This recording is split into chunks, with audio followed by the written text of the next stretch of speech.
tell you a true story about a young man named Malik. Even though he was a Muslim, he thought that life was all about satisfying his desires as much as possible. As a result, he felt extreme pleasure in committing many sins. He drank, he stole, and he even committed zina. Then he got married and had a daughter. He named her Fatima. Malik loved Fatima very much. As an innocent child, she would sit in his lap, and as Malik was about to sip some wine, she would hit his hand and the glass would go flying away. But because Malik loved her so much, he would never tell her off for doing this. Then one day the unthinkable happened. Little Fatima died. Malik was completely shocked and devastated.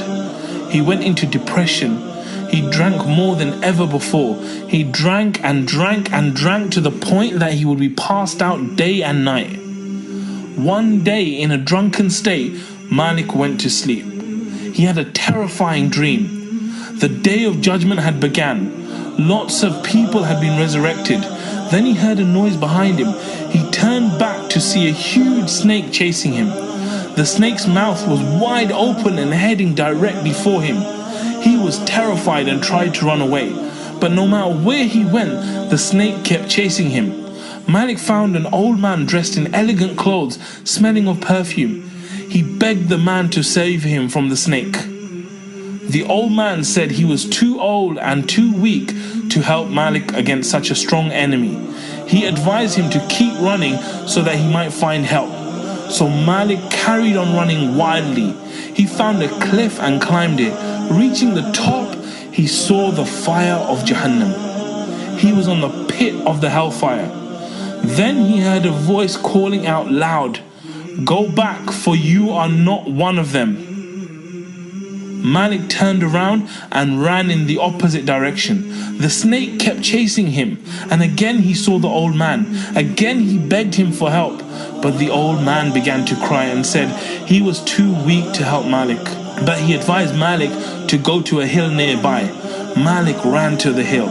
There he found lots of children with faces bright as the full moon. The snake had almost caught him. At that moment, Malik saw his daughter Fatima amongst the children. With her right hand, she pointed to the snake to go away. The snake left immediately. Then Fatima sat in Malik's lap and recited a verse of the Quran. She said, "My dear father, has the time not come for the believers that their hearts should become humbly submissive at the remembrance of Allah and what has come down of the truth?" Malik was moved to tears. He asked her what the snake was. Fatima told him that it was his evil deeds, which he had made so strong that they were about to push him into Jahannam. Then Malik asked her who the old man was. Fatima told him that it was his good deeds, but he had made them so weak that they couldn't help Malik against the snake. Malik woke up from the dream in tears. He immediately made wudu and ran to the masjid. During the prayer, the Imam happened to recite the same verse from the Quran. Has the time not come for the believers that their hearts should become humbly submissive at the remembrance of Allah and what has come down of the truth? Malik thought, it is time. He felt massive regret for his past sins and repented to Allah. That day was the start of Malik's new life. This was the story of Malik ibn Dinar. May Allah have mercy on him.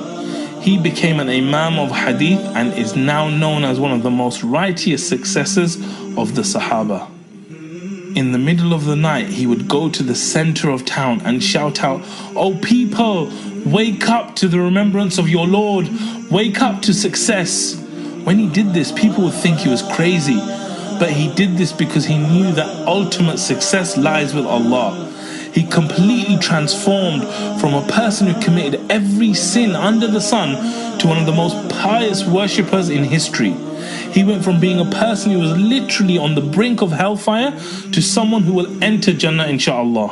So the question is, what exactly is it about us that leads us to our destiny? What was leading Malik on the path to Jahannam? Allah Himself gives us the answer in the Quran. It says, "And you have not been hiding yourselves in the world, lest your ears and your eyes and your skins should testify against you. But you thought that Allah knew not much of what you were doing. And that thought of yours, which you thought about your Lord, has brought you to destruction, and you have become this day of those utterly lost." It all starts with our thoughts, our mindset. When Malik had destructive thoughts, this caused him to have destructive feelings, so he took destructive actions and was going towards an eternal destiny of destruction. But when Malik's mindset shifted to successful thoughts, his feelings and actions and destiny also became successful. Now think about your mindset. Is it empowering you and leading you to success? If not, chances are you're stuck in a certain mindset with disempowering patterns. If you want success in your life and your destiny, inshallah, then you need to have a breakthrough in your mindset. Our next video. I hope you found this video beneficial. If you did, you can do 2 things to continue your mastery journey. Firstly, you can subscribe to the YouTube channel by clicking here.